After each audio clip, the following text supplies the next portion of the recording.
Olá pessoal, vamos dar início à nossa 29ª aula. O assunto é pureza. Este assunto pureza, ele demanda uma atenção particular devido à grande recorrência no nosso cotidiano. Muitos dos materiais que nós encontramos na natureza são impuros, principalmente quando pensamos em alguma produção industrial. Alguns componentes químicos são extraídos da terra por meio de alguns minérios. Só que esses minérios não estão completamente puros como deveriam ou como gostaríamos que estivesse. Portanto, aqui temos que tomar cuidado muito com os vocabulários nos textos. E eu apresento rapidamente aqui o conceito de amostra. Amostra na química é tudo aquilo que você busca fazer alguma reação, sendo que você retirou de alguma área externa. Então eu posso analisar um pedaço de terra logo aqui do quintal e dizer que isso é uma amostra de um material que eu preciso determinar a sua composição. Esta composição, ela apresenta possibilidades das mais variadas. A gente pode imaginar que uma amostra possa ser composta de várias substâncias químicas. Mas nos nossos exercícios nós vamos apenas imaginar duas coisas. Toda amostra para nós ela apresentará impurezas e o composto que nós precisamos estudar. Seria uma amostra muito boa, por sinal, pois aqui no desenho eu tentei mostrar para vocês uma ideia de como você pode entender esse conceito de amostra. A amostra, então, é um material que você tem em mãos, onde duas coisas te interessam. O composto, que normalmente será a parte majoritária, a que apresentará a maior porcentagem, enquanto que as impurezas são pequeninas e apresentam a menor porcentagem nessa composição da amostra. Alguns exemplos de amostras são aqui citados por mim dois: os minérios e alguns materiais que nós encontramos manufaturados. Os minérios, por exemplo, existe o exemplo do calcário. Então, calcário é um minério e esse nome calcário tem que ser compreendido como se fosse uma amostra. Existem outros minérios, hidroxiapatita, magnetita e por aí vai. Esses nomes, eles não garantem 100% de pureza. Ou seja, quando eu falo calcário, eu não posso apenas entender que existe carbonato de cálcio, mas que existem impurezas. Percebe? Então, calcário é uma amostra. Carbonato de cálcio é o composto e as impurezas. Pode ser sílica, areia, outros compostos químicos. Já o cigarro, vai ser cobrado numa das questões, ele é composto de vários materiais. Um deles que nos interessará é o carbono. E os outros, essências, sabe Deus o que tem no cigarro, mas nós podemos dividir nessas duas grandes coisas. Um composto que nos interessa e o resto, que seria as impurezas que não nos interessam. Bom, então esse é o conceito de amostra. Agora vamos pegar essa amostra e vamos compreender agora como é o raciocínio envolvendo contas, cálculo estequiométrico. Aqui eu peguei o desenho da nossa amostra e especifiquei aqui que ela será colocada para reagir.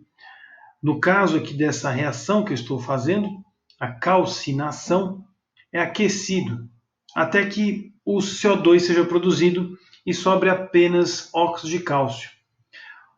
Tanto o carbonato de cálcio quanto o óxido de cálcio são sólidos. Apenas o gás carbônico, como o próprio nome fala, já é um gás, portanto ele não vai mais estar presente no sistema. O que sobra, portanto, pode ser um valor de referência para que eu possa determinar o valor de carbonato de cálcio. Quando você faz esse experimento de calcinação e você observa no cadinho, que é um objeto de porcelana que você pode promover esse aquecimento, nesse cadinho um dos produtos é o óxido de cálcio. Esse óxido de cálcio Se você consegue contabilizar a massa dele especificamente, você pode fazer uma regra de 3, como se fosse um valor de referência para que eu determinasse o valor do carbonato de cálcio, que é um dos compostos. Essa massa será chamada massa de cálculo, a massa que eu calculei a partir da referência. Portanto, muita atenção nos exercícios quando você for ler para identificar esse valor de referência. Através desse valor de referência, você consegue fazer um cálculo estequiométrico para determinar a massa do composto. Esse composto, por sua vez, vai fabricar, gerar a última regra de 3, que envolve o conceito de pureza. Nós temos que a massa do cálculo vai ter uma porcentagem, enquanto que a massa da amostra é que tem 100%. Nós sabemos que a amostra contempla toda a massa dessa espécie química que estamos estudando, dessa amostra, ela é 100%. E a massa calculada se refere particularmente ao interesse meu, de uma massa, de um composto, que eu quero determinar a sua pureza dentro dessa amostra. Para ficar claro isso que eu acabei de explicar, vamos usar esse exemplo primeiro. Eu tenho um exemplo de uma calcinação do carbonato de cálcio, perceba, produziu como resíduo 3,56 gramas de óxido de cálcio. Sabendo que a amostra apresentava uma massa de 7,5 gramas, determine a pureza dessa amostra. Aqui eu ressalto a importância de você notar que a calcinação do carbonato de cálcio aqui, eu poderia especificar do calcário. Não é comum, infelizmente, essa especificação tão detalhada como eu fiz agora. Eu troquei o CaCO3 por calcário carinhosamente, por caridade pura, porque alguns exercícios não fazem distinção. Fica um conceito meio abstrato, porque na mineralogia e na parte da geologia, estudo que envolve lá os conceitos de geografia, os nomes dos minérios nem sempre são cobrados e muito se associa às fórmulas químicas de forma errada. Então a amostra que vai sofrer a calcinação deve ter o nome calcário. E nós sabemos que esse calcário tem um composto chamado carbonato de cálcio e algumas impurezas. Então aqui o texto está dizendo para mim que esse calcário vai sofrer um processo com a produção de um resíduo. Esse resíduo é o valor de referência que nós temos que utilizar para determinar a massa de carbonato de cálcio que foi utilizada para fazer isso. Percebendo que a amostra ela vai reagir, mas as impurezas não. Por isso que eu preciso tomar o cuidado de especificar o que é o composto e o que é o resíduo, que no caso é a nossa referência. Eu vou copiar e colar aqui esta equação, logo aqui abaixo. Deixa eu só apagar. Aliás, deixa eu pegar só isso aqui, ó, que é o que me interessa. A equação química balanceada é essa. Nós já temos aqui colocado as massas molares dos nossos componentes da reação. E agora eu vou escrever logo abaixo a massa que nos interessa, esse é o X, enquanto que a massa do resíduo 3,57 gramas foi informada pelo texto. Essa seria a primeira regra de 3, onde meu interesse é determinar a massa do composto. Se você efetuar os cálculos, você deve chegar a uma massa de 6,375 gramas de CaCO3. É muito importante você especificar do que é esta massa, para que você consiga raciocinar com o nome. Isso que eu achei é o composto, não é a amostra. Para determinar a pureza, então, nós vamos construir aquela regra de 3, que seria a segunda regra de 3, que finalizaria nosso cálculo. Vou copiar do jeito como ela está, vou especificar conforme o texto me informou. A massa da amostra é 7,5 gramas. Portanto, aqui, 7,5 gramas. Isso é 100%. Agora, o que seria P%? Seria a porcentagem da pureza, P de pureza, da massa que foi calculada do composto, 6,375 gramas. É muito importante você perceber uma conclusão matemática muito óbvia aqui. A massa do composto sempre será menor que a massa da amostra. Não faz sentido um composto apresentar mais massa do que a amostra, pois a amostra é que contém o composto. Portanto, o composto obrigatoriamente precisa ter uma massa menor. Com isso você consegue algumas dicas também de como deve resolver as questões se caso der alguma coisa errada. Efetuando os cálculos aqui, portanto, se você fizer a multiplicação em cruz, você vai chegar a uma porcentagem, né, uma pureza, vamos escrever aqui pureza, P de pureza, igual a 85%. Essa seria a pureza, então, da amostra, com relação a carbonato de cálcio, que é a base do composto, que é a base da amostra, no caso o composto que eu estudei. Duas regras de 3. A primeira, a referência com o material ou composto que te interessa, e por fim, a comparação deste composto, dessa massa calculada, com a massa da amostra. Vamos então ao próximo exemplo. Nós temos aqui a combustão de uma amostra de magnésio. Ela consumiu 196,8 litros de gás oxigênio, sabendo que a massa da amostra é de 400 gramas determina a pureza da amostra com relação ao magnésio. Então, o magnésio é o composto e a amostra é uma amostra de magnésio que eu vejo magnésio, mas eu não sei se ele está 100%. Às vezes o aspecto visual pode enganar, achando que está purinho, mas nem sempre o aspecto visual é confiável. Primeiramente, vamos equacionar aqui este problema. O magnésio é o material que nós queremos estudar.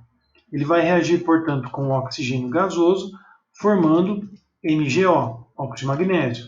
Lembrando nossas equações de combustão. 2 mols de óxido de magnésio serão necessários e 2 mols de magnésio aqui serão também necessários. Por isso nós temos o balanceamento pronto. Perceba que nós informamos aqui a massa do magnésio. Então eu vou para os dados da equação. 2 vezes 24. E agora vem os dados do oxigênio. Eu tenho um oxigênio, 1 mol de oxigênio. Eu deveria multiplicar por uma massa molar, concordam? Afinal, a massa está para mol e eu tenho uma porção só. Mas no caso, perceba que aqui apresento o dado CATP, as condições ambientes de temperatura e pressão. É um parâmetro que nasce da lei dos gases, que informa para mim um volume específico para aquelas condições ambientes, isso para qualquer gás ideal. Portanto, se eu tenho oxigênio, ou nitrogênio, ou gás argônio, ou qualquer outro tipo de gás carbônico, ele sempre apresentará este volume de 24,6 litros para cada mol de gás. É um padrão ideal que a lei dos gases nos garante. Portanto, eu sei que existe uma porção então de volume. Como na xícara, nas aulas de mol você deve se recordar, a cada porção de alguma coisa você sabe que tem uma massa. Se eu pego uma xícara de farinha, tem uma massa. Uma xícara de açúcar tem outra massa. E uma xícara de óleo tem um volume. Percebe que a mesma xícara ela é usada para medir massas de compostos sólidos ou volumes de coisas líquidas, no caso para receitas para fazer um bolo de cenoura. No caso da química, o mol é a xícara e esse mol, que resulta na massa molar, pode ser útil aqui no caso do oxigênio ou a medida em volume. Para essa condição, 24,6 litros, então, é o volume padrão.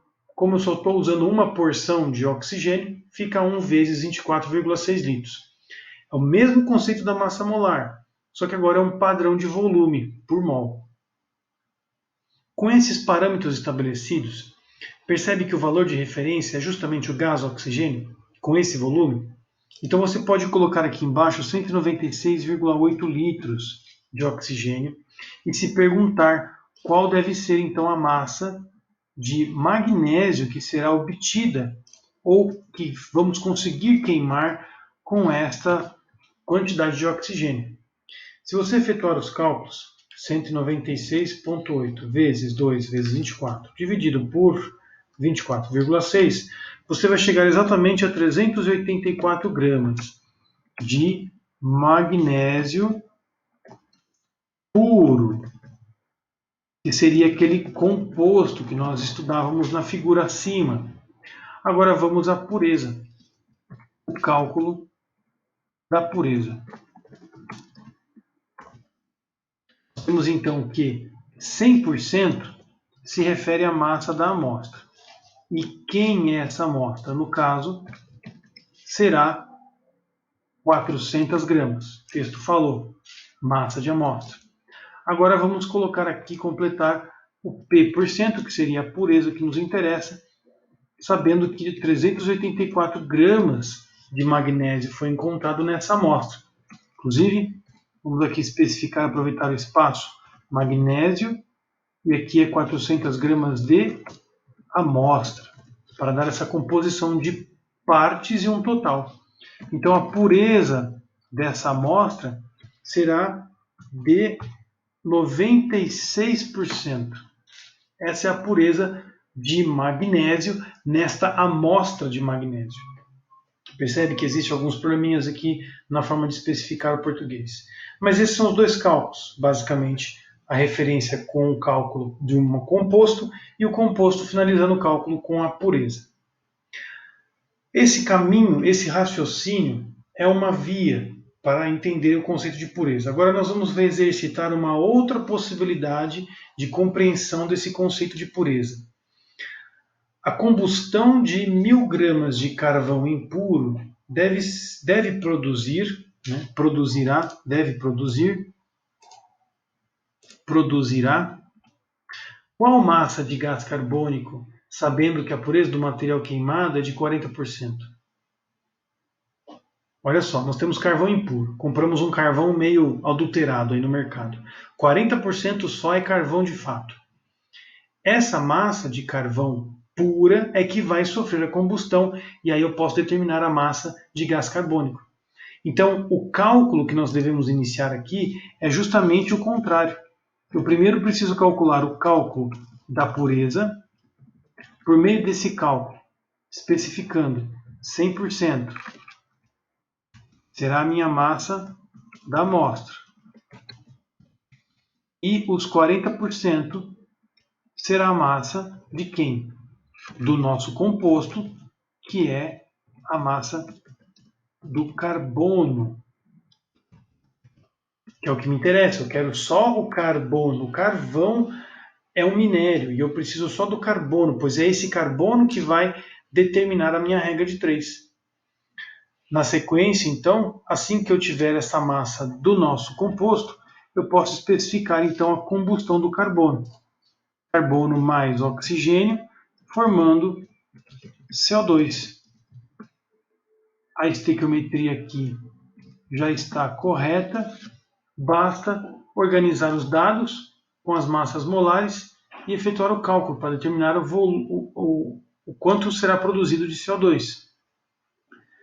Vamos então colocar os dados do texto, que é importante frisar aqui. A nossa amostra ela tem 1000 gramas. E a massa do composto será o meu X, pois eu quero determinar quanto de carbono tem. Portanto, aqui nós vamos chegar a 40% de 1000. 400 gramas de carbono na amostra de carvão. Esse carbono, por sua vez, sofrerá combustão, produzindo uma certa quantidade de gás carbônico, que é o que nós precisamos determinar. Portanto, aqui vou colocar a massa do nosso carbono, só tem um carbono, 1 vezes 12, e tem um gás carbônico, um CO2. 44 gramas é a massa do CO2. Com essa proporção em massas, nós vamos colocar aqui a informação da massa do composto, a massa do nosso material, do nosso carbono, e X para determinar o CO2, o que seria o valor de referência agora, a nossa incógnita. Efetuando os cálculos, 400 vezes 44 dividido por 12, você deve chegar aí a um valor aproximadamente de 1.467 aproximadamente gramas de gás carbônico. Com isso, nós finalizamos então esse conceito de pureza. Não é um conceito difícil, mas demanda uma organização. Mais uma vez, então, lembrando, toda amostra apresenta um composto e uma impureza. O texto fala de forma ambígua entre a amostra e o composto. E aqui eu tentei deixar bem claro o que é amostra e o que é composto. Fica muito importante agora a determinação dos valores de referência, para que você consiga promover os cálculos e responder as perguntas que serão necessárias. Fica por aqui, um abraço e até a próxima.